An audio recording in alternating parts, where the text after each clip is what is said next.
Picture the desert at night, the air cooling fast after the sun's retreat, and the faint rustle of wind across sand that has been here far longer than any human memory. Somewhere beneath your feet, beneath the drifting dunes and the cracked limestone, the bones of a story are waiting. We have been told for generations that the pyramids of Giza rose around 4,500 years ago under the rule of kings whose names are still carved into temple walls. But what if that story is only the final act of a much older tale? What if these colossal shapes were already ancient when the first hominid walked the earth? You might already be picturing stone cutters in white linen skirts, the sun blazing down, oxen pulling sledges. But imagine something stranger. Imagine the same scene, except the air is cooler, the Nile is wider, and the horizon is dotted not with sand, but with patches of grass and scattered trees. Somewhere far away, ice sheets the size of continents grind slowly toward the sea. It's not the Egypt you learned about in school. This is Egypt before humanity, before any bipedal creature gazed at the stars. In recent decades, a handful of geologists and historians have looked at the Giza Plateau and noticed things that don't quite fit the official narrative. The limestone enclosure around the Great Sphinx, for example, is weathered in a way that suggests it has endured centuries of heavy rainfall that hasn't been common in this part of the world for thousands of years. Robert Schoch, a geologist from Boston University, famously argued in the 1990s that the Sphinx could be much older than dynastic Egypt, possibly dating back to the end of the last ice age. Mainstream Egyptologists pushed back hard, pointing out the lack of artifacts or inscriptions to support such a date. Historians are still debating whether these erosion patterns are the fingerprints of an ancient climate or simply the result of wind and sand over time. It's an odd thing to consider, especially when you realize how much of history rests on the assumption that intelligent life on Earth began with humans. Most textbooks start the story of advanced beings around 5,000 years ago with the rise of city-states and organized agriculture. But every so often an artifact or a ruin slips into view and seems to whisper quietly but insistently that we might have overlooked something. Think of Göbekli Tepe in modern-day Turkey. A complex of massive carved stones erected 11,600 years ago, long before the supposed invention of agriculture. Its existence doesn't prove that the pyramids are older than humanity, but it does remind us that beings were shaping stone with remarkable skill deep into prehistory. There's a strange comfort in the official story. It's neat, it's chronological, and it fits well with what's already in museums. But the human mind has a weakness for neatness. It prefers smooth surfaces to rough edges. And history, real history, is full of rough edges. If you stand at the base of the Great Pyramid and run your fingers over its weathered blocks, you're touching stone that was ancient even in the age of the first primates. Those stones have been rained on, baked, shaken by earthquakes, and brushed by the hands of countless pilgrims, scholars, and looters. They've seen the stars shift in the night sky, the desert expand and contract, and the Nile change its course. It's easy to imagine that the desert hides many things.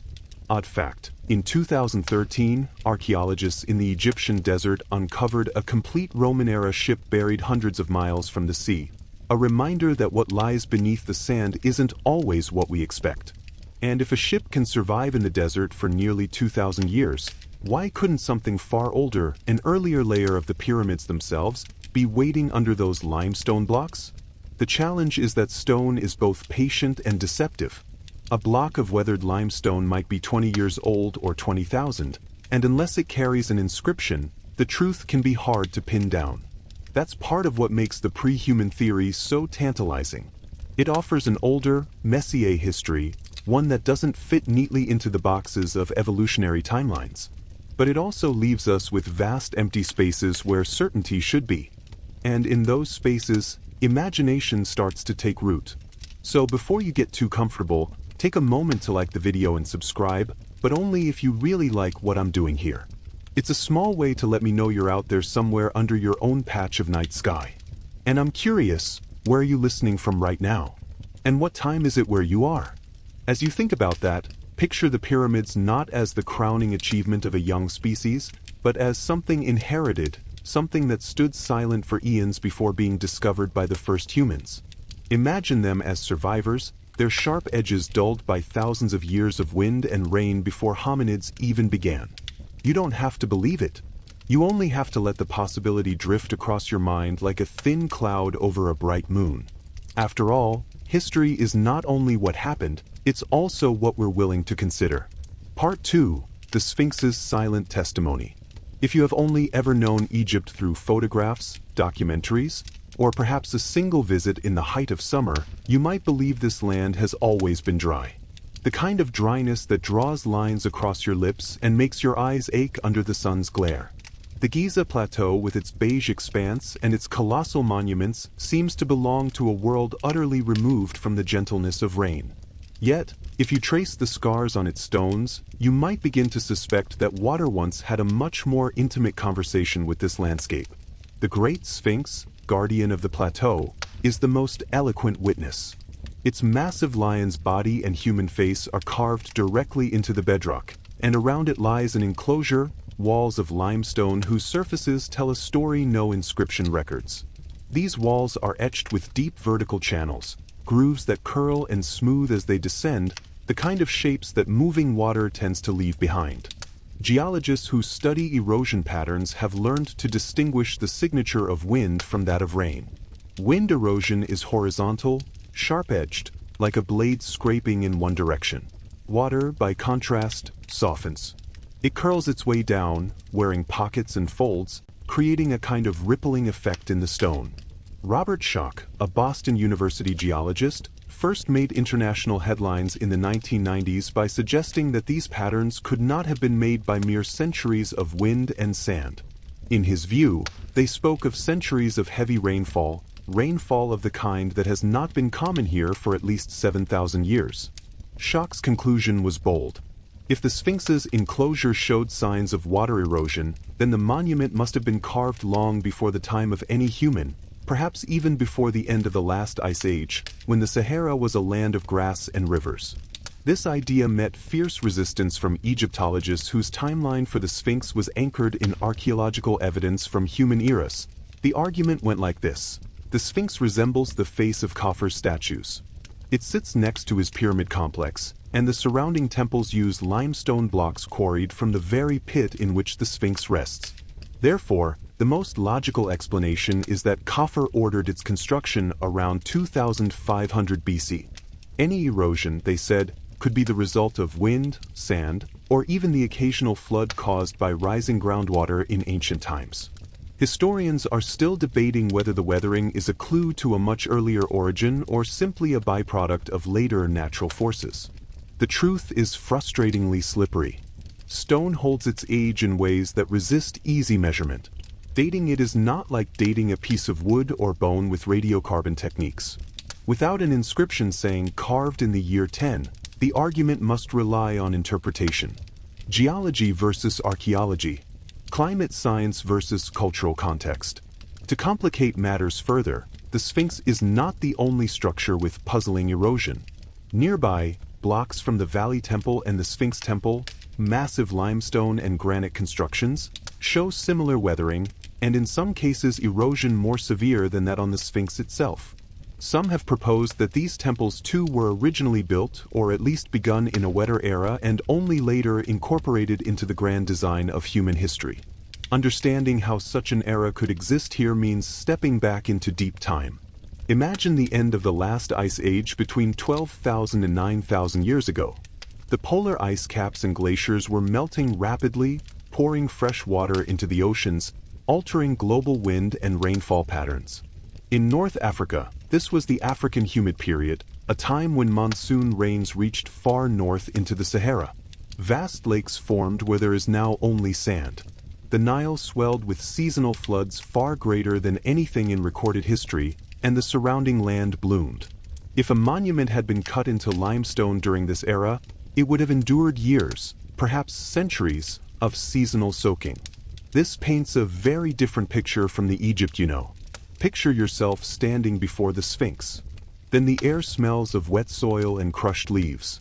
The nearby plateau is dotted with pools left by recent rains. And somewhere in the distance, a waterfall tumbles into a rocky basin, an almost unthinkable image in modern Giza. The Sphinx itself, freshly carved or already centuries old, drips with water, its flanks darkened by the storm. Odd fact, even in the hyper-arid modern Sahara, sudden downpours still happen, and they can be catastrophic. In 1975, a rare storm in Algeria dumped so much water in a single day that rivers formed where none had existed for decades.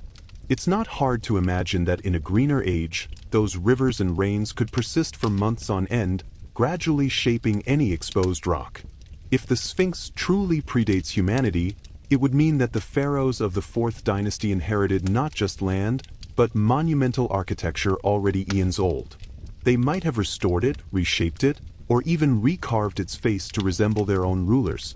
Later construction could have obscured the fact that they were working with something far older, something left by beings we can barely imagine.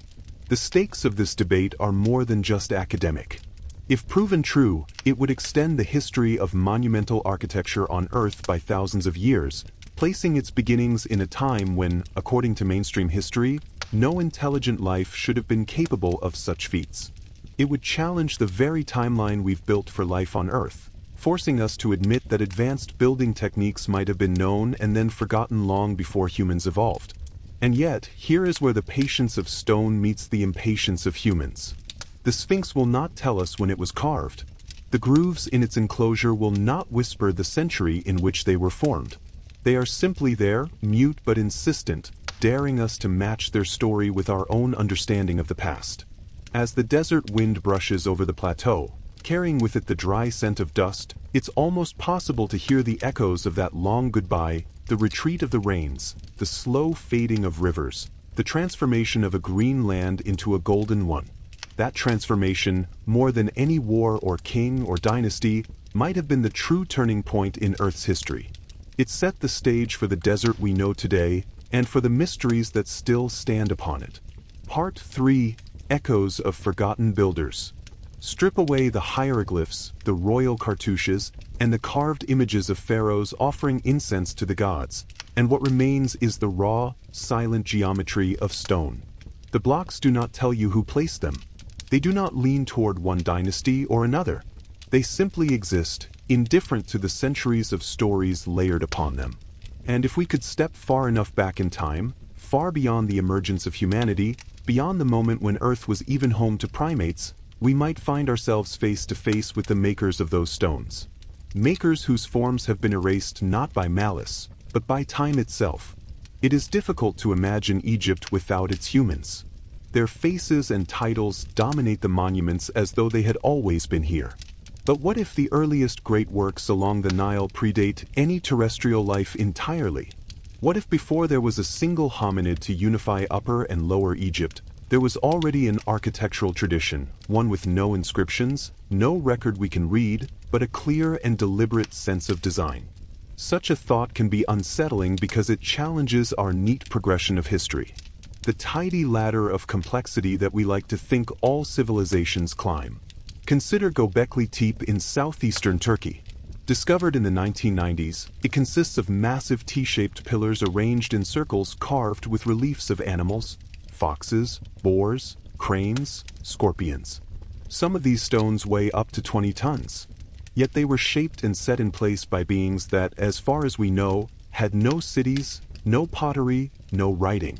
It dates back to around 9,600 BC, thousands of years before the pyramids, thousands of years before the earliest known temples in Mesopotamia. Göbekli Tepe forces us to abandon the assumption that complex architecture must follow complex biological structures. Beings without kings, without armies, without bureaucracies, still found reasons and ways to move mountains of stone. It raises a tantalizing question. If this could happen on the Anatolian plateau at the dawn of the Holocene, why not on the fertile banks of a wetter, wilder Nile by non-human visitors? Imagine a presence there long before humanity. The river runs higher and broader than today, flanked by forests and marshes. Small outposts of unknown origin cluster along the banks, their inhabitants exploring, constructing, and perhaps tending early experiments. Knowledge travels with travelers and wanderers, passed not through parchment, but through memory and repetition. Over time, a shared ambition takes root to create something that will outlast them all. It would not have been a tomb, not in the sense the human pyramids were.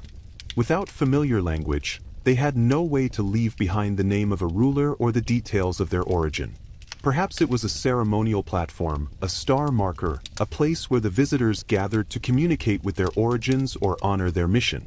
We do not know and perhaps never will. But they would have understood stone's stubbornness, how it resists the decay that claims organic matter. If you want your voice to carry forward into ages you cannot imagine, you speak in stone. Odd fact, the world's oldest known musical instrument is a flute made from the wing bone of a vulture found in a cave in Germany. It is over 40,000 years old and it still plays. Intelligent beings have always tried to make beauty last, whether in sound, pigment, or stone. The impulse to build something enduring is as old as the impulse to explore. If these early Nile builders left no inscriptions, what traces would survive? The stones themselves, worn but still standing, could be incorporated into later works. A future species, one with kings, scribes, and armies, might find these great shapes already waiting and decide to claim them, to add their own flourishes, to wrap them in the iconography of their own age. In that way, the origin of the structure could be obscured, buried under layers of later history.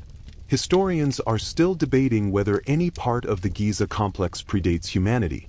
The mainstream view is that the pyramids, the Sphinx, and the associated temples are products of human periods alone. Yet the very nature of monumental building invites reuse. The Romans built amphitheaters on Etruscan foundations. Medieval cathedrals were raised on the ruins of Roman temples. There is precedent for such layering everywhere we look. Why not here? Picture yourself at dawn standing on the plateau in that earlier age. The horizon is pale gold, and mist curls off the river below. Around you, beings move with deliberate purpose, carrying baskets of stone chips, guiding sledges laden with blocks, communicating over the rhythmic thud of tools on rock. You notice the absence of ornament, no carved royal faces, no proclamations of power. This is architecture stripped of ego, devoted to something we can no longer name. Over the eons, the beings who built it vanish. Their signals fade. Their outposts crumble. Their beliefs dissolve into fragments. The stone remains, patient and silent. Then, thousands of years later, the first humans arrive. They inherit a landscape already marked by mystery, and they do what discoverers often do. They fold it into their story. They restore. They reshape. And in some cases, they recarve. Perhaps the Sphinx once wore a different face before human masons gave it their own. Perhaps the core of a pyramid stood for centuries before the casing stones went on. We can't prove it, but the possibility is enough to keep the question alive. And in that space between proof and possibility lies the wonder that keeps us looking at the stones, at the stars, and at the faint traces of beings whose forms were never recorded, but whose influence may still be felt in the weight of the ancient blocks. Part 4. The Puzzle of the Stones. Stand close to the base of a pyramid. Not the white gleaming sides you've seen in artists' reconstructions, but the raw ancient blocks of its exposed core. The sun catches on their edges, revealing a mottled surface of pale cream and rusty brown. You might notice something curious. Not all the blocks look the same. Some are fitted with almost impossible precision, their seams barely visible. Others are irregular, their edges chipped, the surfaces rough, and scattered among them are marks, grooves, chisel lines, circular impressions that don't seem to match the simple tools early humans are said to have used. This is the puzzle of the stone cutters of a forgotten age, if such an age existed before humanity. The official story tells us that the Great Pyramid, built for Pharaoh Khufu around 2560 BCE, was the product of thousands of laborers using copper chisels, dolerite pounding stones, and wooden sledges. Limestone was cut from local quarries, granite from faraway Aswan, and everything was hauled into place through the brute force of human effort. And yes, copper is capable of cutting limestone given enough time and determination. But then you encounter granite, dense, unyielding, with a hardness far beyond copper's ability to scratch. The granite used in the Great Pyramid's inner chambers weighs between 25 and 80 tons per block, and it was shaped to exact dimensions. Some of these blocks are polished so smooth that even today, cutting them with such accuracy would require diamond-tipped tools or industrial saws. In other places, like the so-called King's Chamber, the granite beams overhead span the entire room, each weighing more than a loaded railway car. It's hard to reconcile this with the image of primitive beings pounding away at stone for years with handheld dolerite balls. When explorers first entered the pyramids in the modern era, they noticed something even stranger. Some granite surfaces bore marks of long, shallow cuts, as if a saw blade had passed cleanly through them. Others contained circular drill holes, some as much as several inches deep, with spiral grooves inside. To modern engineers, those grooves suggest a high-speed rotary drill, something capable of applying consistent pressure as it turns. Experimental archaeology has shown that copper tube drills with sand as an abrasive can produce similar holes, but the process is painfully slow, and the spiral grooves produced in experiments don't quite match the ancient examples.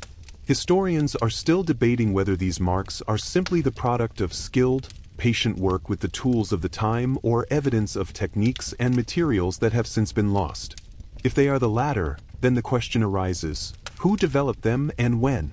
Could there have been earlier builders, perhaps long before humanity, who passed on some of their methods or whose abandoned blocks and cut stones were later reused by human masons? Odd fact, in 1837, Colonel Howard Vyse, an English soldier and antiquarian, discovered red-painted quarry marks in hidden chambers above the king's chamber. These marks contain the name of Khufu, and they were taken as final proof that the pyramid belonged to him. Yet, Vyse's methods have been questioned for decades, with some even suggesting the possibility of a 19th century forgery. Whether genuine or not, the marks tell us one thing.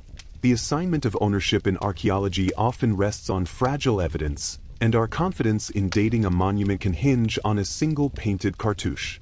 The possibility of stone reuse complicates the picture. Across Egypt, archaeologists have found instances of later rulers dismantling older structures to build new ones, sometimes erasing the original inscriptions, sometimes leaving them visible as faint ghosts under fresh carvings. If this happened on the Giza Plateau, then some of the blocks we now associate with humanity could be far older. And unlike an inscription, stone offers no clue about when it was first cut. The sheer logistics of working with such massive blocks suggest a mastery of quarrying and transport that even early human sophisticated bureaucracy would have struggled to match.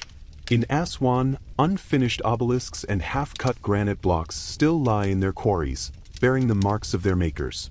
Some show fractures where the stones split unexpectedly. Others are perfectly shaped but never moved. The unfinished obelisk, over 1,000 tons in weight, was abandoned after cracks appeared during cutting.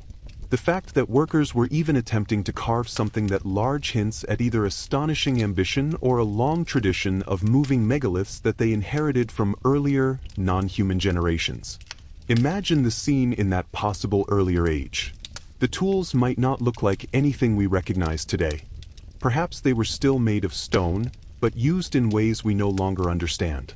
Perhaps they had discovered ways to soften certain rocks chemically, making cutting easier, a theory occasionally floated in fringe archaeology, though never proven. Or perhaps they had mechanical devices, simple but effective, that multiplied strength without the complexity of modern engines. Whatever they used, the results were enduring. Blocks so precisely shaped that 4,000 years of weather and earthquakes have failed to break their joints. It's worth remembering that advanced technology doesn't have to mean something out of a science fiction film. The ancient world often solved problems with clever innovations that we overlook because they seem too simple. Roman concrete formula, lost for centuries, produced structures that still stand today, while many modern equivalents crumble within decades. Polynesian navigators could cross thousands of miles of open ocean without a compass, using only the stars, waves, and the flight of birds. The stone cutters of Giza, whether human Egyptians or someone earlier, may have had their own suite of lost techniques, developed slowly, handed down through generations, and then forgotten. Odd fact, in some parts of Egypt, particularly around old quarry sites, ancient tool marks remain on rock faces that were abandoned mid-cut. Some of these marks suggest a scooping method where large chunks of stone were carved out in a continuous curve, something that's hard to replicate with pounding stones alone. Walking among the pyramids today, You can still see the evidence of unknown hands in every surface. The precision varies from block to block, hinting that some may indeed have come from different periods or been made by different entities with different skills. In the shadow of the pyramid, it's not difficult to imagine those earlier stone cutters, anonymous now, shaping the first great blocks of Giza, their energy and presence mingling with the dust, their work destined to be claimed by others. And so the puzzle remains. Are these marks, these blocks, these improbable feats of shaping and moving stone purely the work of humans? Or are they the legacy of a much older chapter in Earth's story? The stone is silent, but it holds the possibility in every chisel line, every drill hole, every impossible fit. And if you place your hand on its surface, feeling the warmth fade into coolness as the sun sets, you might sense, not answers, but the echo of the hands, or appendages, that came before. Part 5. The Ice Age Veil. If you could peel back the layers of time and stand here on the Giza Plateau 20,000 years ago, the air would feel different on your skin. The sun would still be warm during the day, but the nights would be sharper, colder. You might glance north and see a sky heavy with clouds, a rarity in modern Egypt. And if you could step beyond this narrow valley, you'd find a planet caught in the grip of the last ice age. During the last glacial maximum, enormous ice sheets blanketed North America, Northern Europe, and parts of Asia, locking away vast quantities of the planet's water. Sea levels were over 100 meters lower than they are today. The outlines of continents were different. Islands, now separated by wide channels, were once connected by broad plains. In the Mediterranean, coastlines stretched far beyond their modern boundaries, and the Nile Delta, now a flat fan of fertile land, would have extended much farther into the sea. Although Egypt itself was too far south for glaciers, it felt the Ice Age's influence in other ways. The atmosphere was drier in some periods, wetter in others as global wind and rain patterns shifted. There were years when the monsoons reached farther north, feeding the Nile with a richer flow, and other times when the rains retreated and the river ran thinner. The Sahara, too, was not yet the unbroken expanse of sand we see today. Pockets of grassland and steppe dotted the landscape, interspersed with rocky highlands and seasonal watercourses. Odd fact, while early life forms in the Nile Valley may have been adapting to these changes, woolly mammoths were still roaming far away in Siberia and North America. In fact, some mammoths survived on Wrangel Island in the Arctic Ocean until about 4,000 years ago, meaning there were still mammoths on Earth at the same time the Great Pyramid was supposedly being claimed by humans. The overlap of such vastly different worlds is one of history's quiet wonders. If an advanced non-human culture existed in the Nile Valley during the Ice Age, they would have faced a landscape in constant flux. The river might have shifted its course more often than in later times.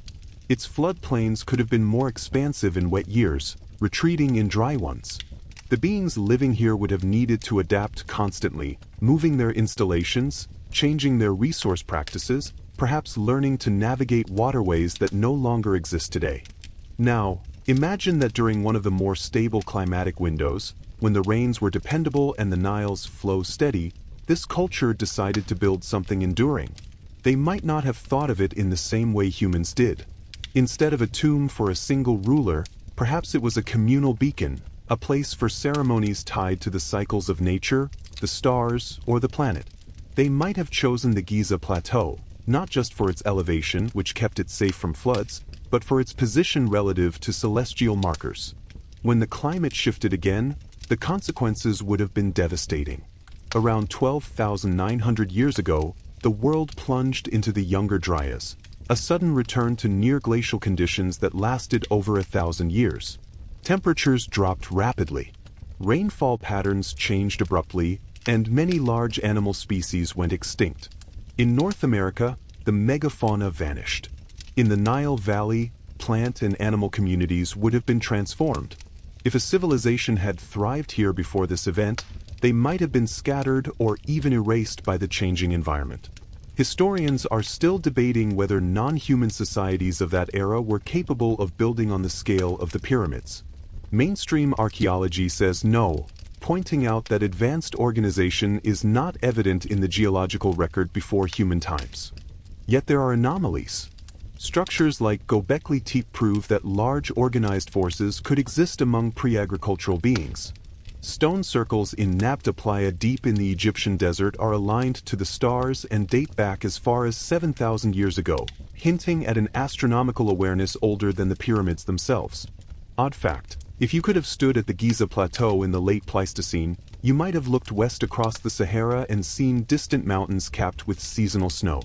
It's not an image we associate with Africa, but in colder times, snow in the highlands of the Maghreb was more common. If monumental structures existed here before the end of the Ice Age, the melting of the great ice sheets and the accompanying rise in sea levels could have hidden much of their supporting evidence. The Nile Delta, in particular, would have been inundated as the seas rose, potentially burying entire installations and smaller monuments beneath the waters of the Mediterranean.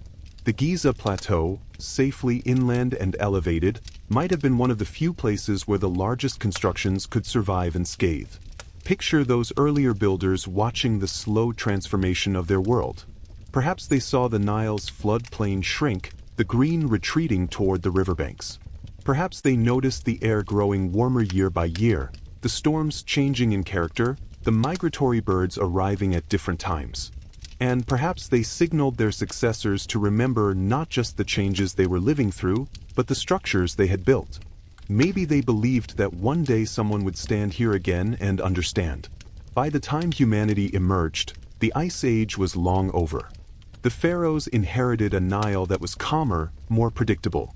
But if the Giza Plateau already held monumental stonework by then, it would have been an irresistible prize, ready to be claimed, reshaped, and folded into the narrative of divine kingship. That possibility changes the way we see the pyramids.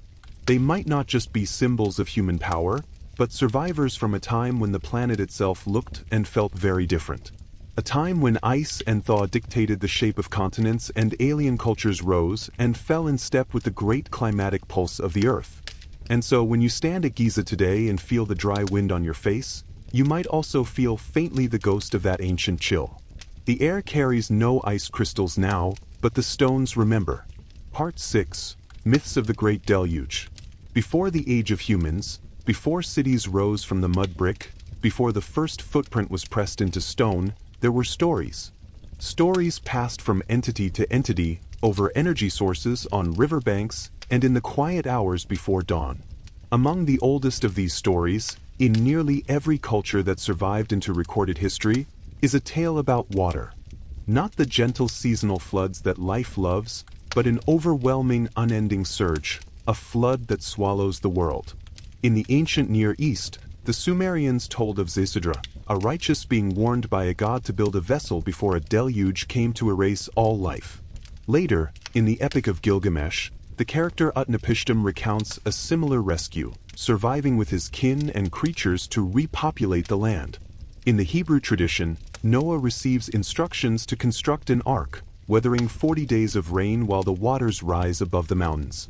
The Greeks had their own version in Deucalion and Pyrrha, who survived a flood sent by Zeus by retreating to a small wooden chest and washing ashore on Mount Parnassus. Egypt's own flood myths are quieter, more folded into creation itself. In the Heliopolitan tradition, the god Adam emerges from the primordial waters of Nun, creating the first mound of earth. From there, he brings forth the first gods, the sky, the air, and eventually the world. Though the Egyptian myth is more cosmic and symbolic, some scholars have wondered if its imagery, the land rising from endless water, might be a distant echo of an actual inundation remembered dimly across generations. Such memories could have roots in real events.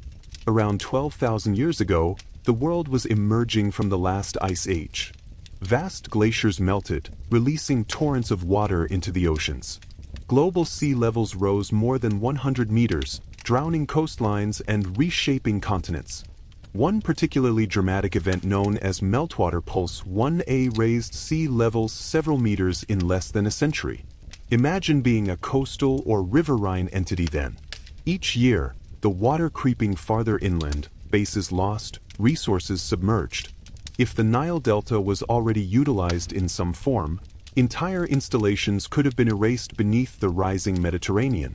Odd fact, Deep beneath the waves of the Black Sea, archaeologists have found traces of ancient shorelines and freshwater mollusks buried under layers of saltwater species.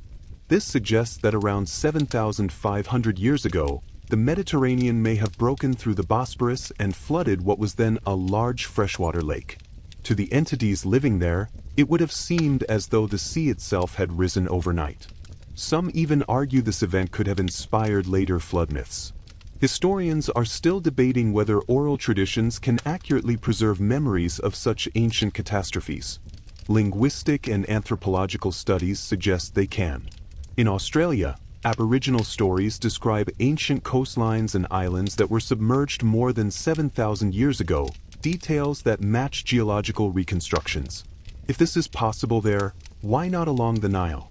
Perhaps the priests of Egypt's earliest temples recited verses about a great flood, not as metaphor, but as history. History that had already slipped so far into the past that it took on the tone of myth. If the pyramids or their earliest foundations predate humanity's emergence, then their builders might have lived through such a flood. Picture it, standing on the Giza plateau, watching the waters advance year after year, carrying debris from far upstream, swallowing fields and valleys. Beings would have retreated toward higher ground, first to the ridges, then to the hills, and finally to the monuments themselves, the highest and most solid things in the land. For a time, the pyramids might have been islands in a drowned world. Even after the waters receded, the memory of that inundation could have remained, passed down through signals. Over centuries, as communication changed and the specifics blurred, the flood might have taken on a divine quality, a punishment from the cosmos or a cosmic reset. Later civilizations might have looked at the ancient stoneworks and assumed they had been built in response to the disaster, perhaps to honor the forces that spared the survivors. Odd fact, some ancient Egyptian temple reliefs show boats large enough to carry multi-ton obelisks along the Nile. These massive barges built of cedar from Lebanon were technological marvels in their own right. It's tempting to imagine that even in pre-human times, vessel-building traditions could have supported large-scale evacuations or movements during great floods. The universality of flood myths suggests that they are more than just imagination at work. They may be the collective memory of a planet that has seen the sea reclaim the land more than once. For the Nile Valley, such a flood could have been both a catastrophe and a turning point, destroying installations but also perhaps preserving the largest and most enduring structures by isolating them above the reach of the waters. By the time humanity rose, these stories might have been fragments recited in rituals, half-believed but still potent. The pharaohs could have seen themselves as the inheritors of that survival, the rulers of a land reborn from the flood. Whether they knew the true age of the monuments they claimed is uncertain, but the stones would have stood through it all, watching the waters come and go, holding in their silent mass the memory of a world that drowned. Close your eyes and imagine the Sahara, not as the endless heat-shimmering expanse of gold and beige we know today, but as a landscape alive with green. Rivers snake across wide floodplains, their banks shaded by acacia trees. Herds of gazelle and antelope scatter at the approach of unknown explorers. Crocodiles slide silently through slow-moving water. In the distance, the surface of a great lake glints under the afternoon sun. This is not a fantasy.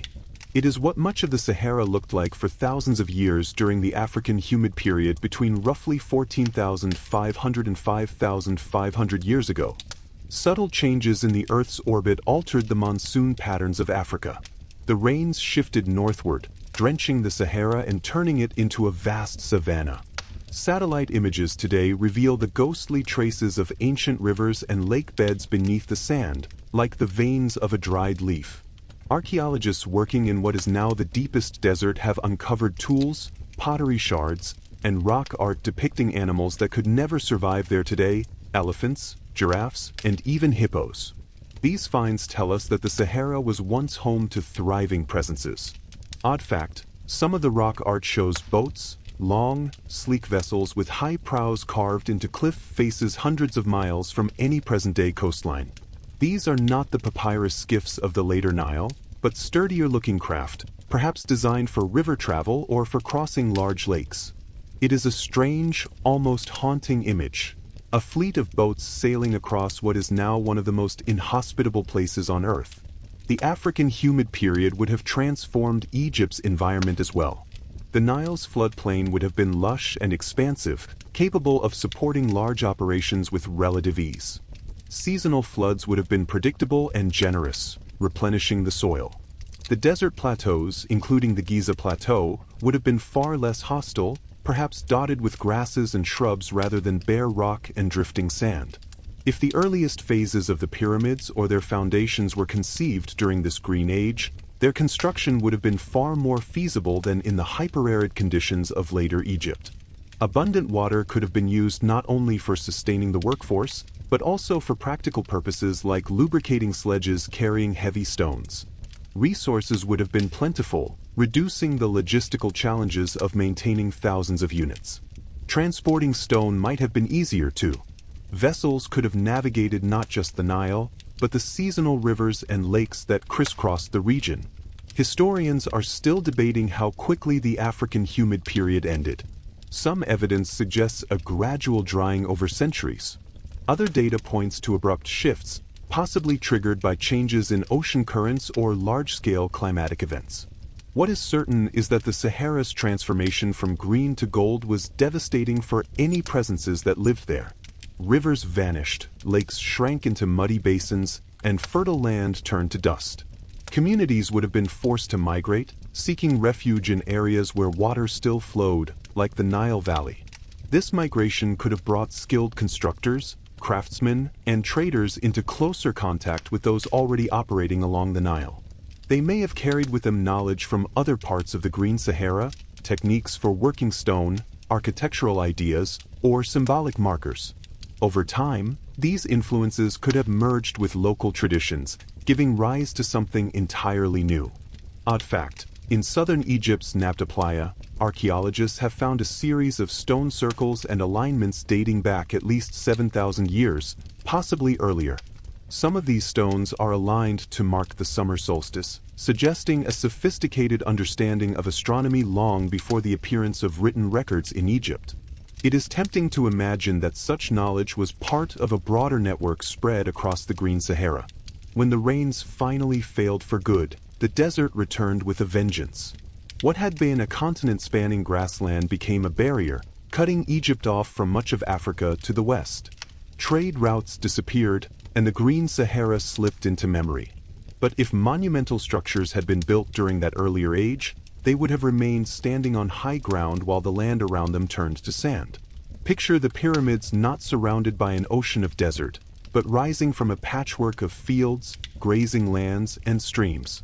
Imagine their reflection in a pool left by a summer storm, the air thick with the smell of wet earth. This was the world of the Green Sahara, a world that could have nurtured large-scale building projects long before humanity took the throne. As the centuries passed and the land dried, those monuments would have taken on a different meaning. To later peoples, they might have seemed the work of gods, built in an age when the world was more generous. The memory of the Green Sahara might have been preserved only in stories, half-believed legends about a time when the desert bloomed, when rivers ran where now only sand lies. And like all such stories, they would have carried a warning. Nothing lasts forever, not even the land beneath your feet. Part 7. Celestial Secrets and Hidden Depths. If you stand on the Giza Plateau at night, far from the glare of modern Cairo, the sky opens like an ancient book. The air cools quickly after sunset, and the horizon takes on that particular velvet darkness where stars don't just appear. They seem to press forward, closer than you expect.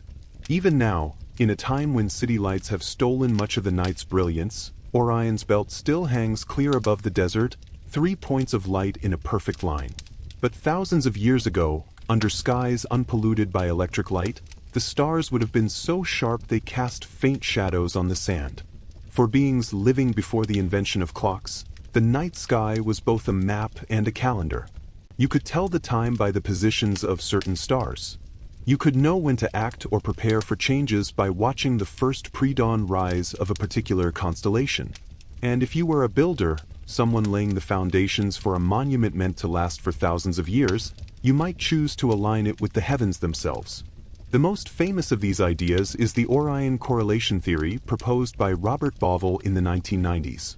He noticed that the three main pyramids of Giza, Khufu, Khufu, and Menkaure, are not perfectly in line but offset slightly, just like the stars Alnitak, Alnilam, and Mintaka in Orion's belt. When he looked at the sky charts, he found that the pyramid's layout matched the stars' positions most closely around 10,500 BC. In that same epoch, the constellation of Leo would have been rising directly in the east during the spring equinox, right where the Sphinx gazes eternally. If true, it suggests that the builders might have been commemorating a date thousands of years before humanity.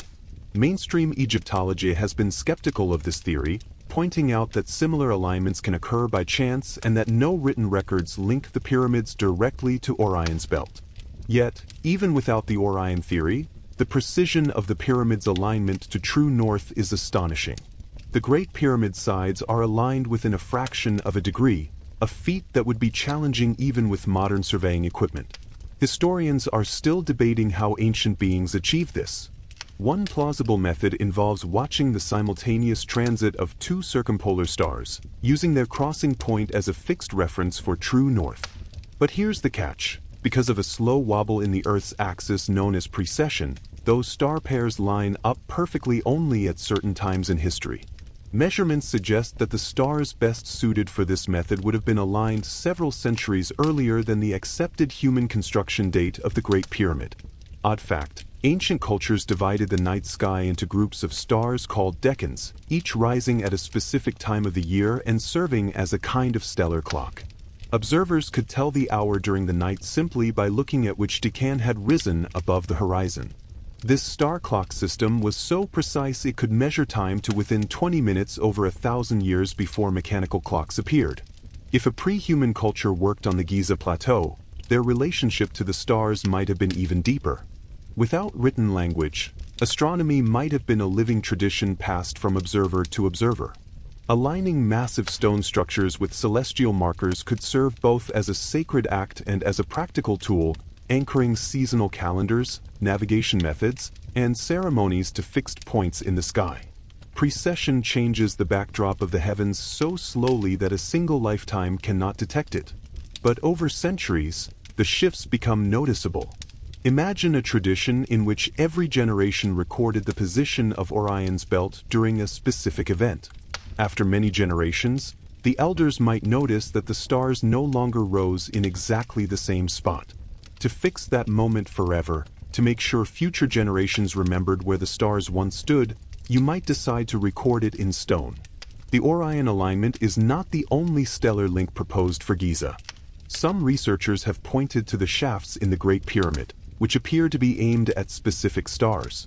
Around 2500 BCE, these would have pointed toward Orion's belt and the star Thuban in the constellation Draco, then the pole star.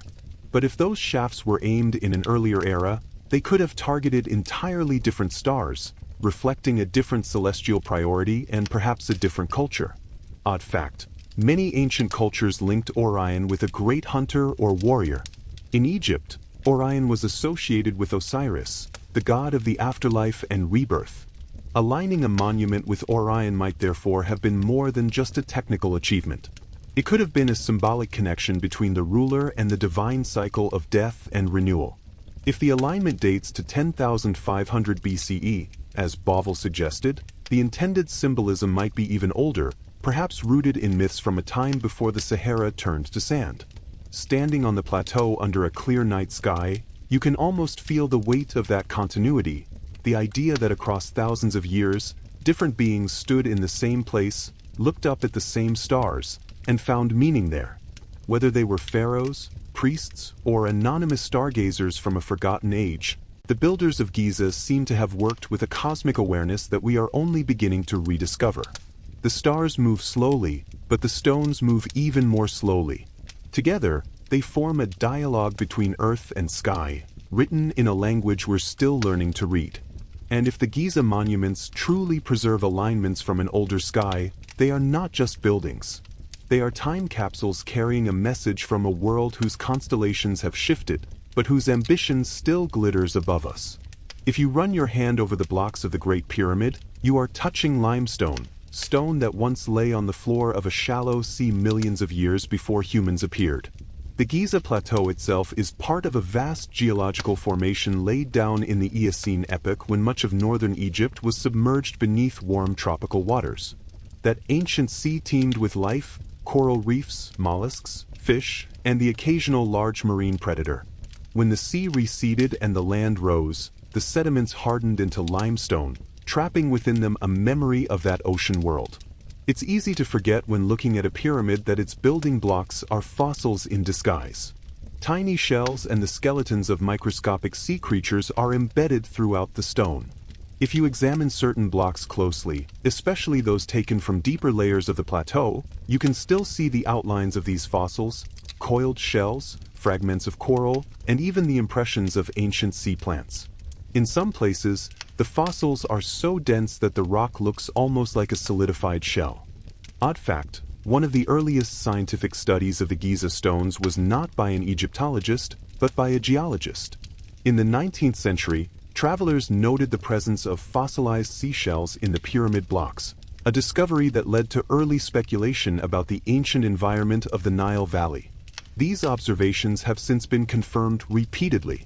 The stones of Giza are quite literally the hardened remains of an ancient seabed. For most of human history, this was simply the material at hand, quarried locally and shaped into blocks. But some researchers have noted differences in the composition of certain stones, suggesting that not all of them came from the same quarry. A few blocks, particularly in the pyramid's core, contain marine sediments and fossils not found in the immediate Giza formation. Could this mean that some of the stone was brought from elsewhere? If so, where and why? Historians are still debating the implications. The conventional view is that all the main limestone came from the Giza Plateau itself, with harder granite imported from Aswan. But if some of the limestone blocks show different fossil assemblages, it could indicate that older, pre-quarried stones from other sites were reused. A possibility that opens the door to the idea that the pyramids incorporated material from earlier, perhaps even much older non-human structures. The sea's mark on the stones is not only visible in fossils. Marine sediments leave chemical traces, the composition of certain minerals, the presence of specific isotopes, and the patterns of weathering all hint at their aquatic origins. When rain or wind eats away at the limestone today, it sometimes reveals fresh fossil surfaces, as if the stone is slowly remembering its past life. Imagine this for a moment. The blocks of the pyramids began their journey millions of years ago in the body of a sea creature. That creature lived, died, and sank to the ocean floor, where its remains became part of a growing layer of sediment. Over eons, the sediment compressed into limestone. Then, in some much later age, whether in human times or long before, beings cut it free from the earth and set it in place to form a monument. The journey from seabed to skyline is not just long, it's almost incomprehensibly long. Odd fact, whales once swam where the desert now lies. In Egypt's western desert at a site called Wadi al-Haytan, Valley of the Whales, archaeologists have uncovered the fossilized skeletons of ancient whales that still bore vestigial hind legs. This was around 40 million years ago when the Tethys Sea covered much of the region. The same geological processes that created the limestone of Giza shaped the environments where those whales swam. For a pre-human culture, if such existed in the Nile Valley, these marine fossils might have been more than just stone curiosities. They could have inspired myths or been seen as signs of an earlier watery world. It's not impossible that ancient builders noticed the shells in their building material and connected them to stories of great floods or primordial seas. Even in later Egypt, the idea of creation emerging from watery chaos was central to religion. The god Adam's first act was to rise from the waters of Nun onto the primeval mound, a motif that resonates strongly with the geological truth beneath Giza. If the pyramids incorporated stone from different locations, some of it could even have come from sites that were themselves much older ruins. In that case, the marine fossils embedded in certain blocks would be a kind of double time capsule. First, a record of a prehistoric ocean. Second, a silent witness to the dismantling and repurposing of earlier structures by later builders. Historians are still debating whether variations in the Giza limestone are simply a result of quarrying different layers on the plateau or a sign of more complex sourcing. Detailed petrographic studies, the microscopic analysis of rock samples, continue to reveal subtle differences that don't quite fit the simplest models. While these studies are often framed as purely geological, their implications for archaeology are profound. If stone was moved across long distances or across great spans of time, it changes the story of how the pyramids came to be. Next time you see an image of the Great Pyramid, imagine stripping away the layers of history, the weathered surface, the ancient hands that shaped the stone. Imagine the block as it was in its first life, lying under a shallow sea, sunlight filtering down through warm green water. Imagine the slow rain of shells and silt that buried it, the pressure that turned it to stone, and the long, slow uplift that brought it to the surface. In this way, the pyramid is not only a monument to ambition, it is a monument to the Earth's own deep history. The sea is gone, but its memory remains, locked in every block, waiting for the rare person who knows how to read it. And perhaps, for those with imagination enough, it whispers a reminder that all land was once sea, and all monuments, no matter how eternal they seem, are built on the bones of forgotten worlds. Stand on the modern shore of the Mediterranean at Alexandria, and you can feel the salt wind on your face, smell the brine, and hear the hiss of waves breaking on stone. But beneath those restless waters lies another Alexandria, an older, sunken city that once bustled with markets, temples, and harbors. Earthquakes, floods, and the slow rising of the sea swallowed it centuries ago. Divers exploring the bay have found columns, statues, and even massive blocks of quarried stone lying silent in the sand, as if waiting for someone to remember them. The loss of coastal cities is not a uniquely modern phenomenon. The shifting of land and water is as old as civilization itself. The Nile Delta, flat and fertile, has always been vulnerable to the twin forces of the river and the sea. Sediment from the Nile slowly pushes the shoreline outward, but at the same time, storms, floods, and the gradual rise of sea level can reclaim it. Over thousands of years, towns and settlements have appeared, thrived, and then been erased, not only from maps, but from memory. If we think about the end of the last ice age, when sea levels rose dramatically, the scale of what may have been lost is staggering. More than 100 meters of sea level rise over several thousand years would have drowned vast stretches of land, including any coastal installations. In the context of Egypt, that means much of the prehistoric Nile Delta. Any outposts, ceremonial sites, or even monumental works that may have existed there could now lie under the Mediterranean, buried under layers of silt. Odd fact, in 2000, underwater archaeologists discovered the lost city of Heraklion, also called Thutmose, in Abukir Bay, just northeast of Alexandria. Once a thriving port during the late Pharaonic and early Hellenistic periods, it sank about 1,200 years ago, likely due to a combination of earthquakes and liquefaction of the sandy soil. The site contains not only statues and temples, but also docks, anchors, and the remains of wooden ships preserved for centuries under mud. Now, imagine pulling back the water not by 1,200 years, but by 10,000 or more. The shoreline of Egypt would have been far to the north of its present position. The delta would have been larger, with branching channels feeding into wide lagoons and marshes. These would have been perfect places for installation. Abundant fish, fertile soil, and easy access to river and sea trade routes. If an early advanced non-human culture existed along the Nile, this is where they might have concentrated their efforts. And when the seas rose, those efforts would have been erased. Historians are still debating whether we should expect to find pre-human monumental architecture underwater. Some argue that if such structures existed, they would have been dismantled by later peoples or destroyed by the forces of erosion and the pounding of waves. Others point out that stone structures can survive remarkably well under the right conditions, especially if they are quickly buried by sediment, as many shipwrecks and ancient harbors have been. In the Mediterranean and beyond, examples abound.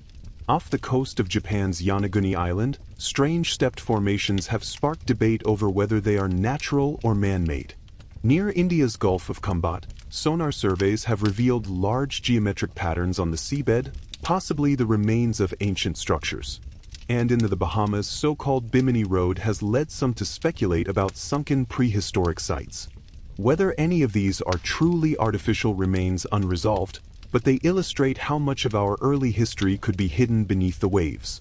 Odd fact, sonar mapping of the Nile Delta's underwater shelf has shown buried river channels that no longer exist on land.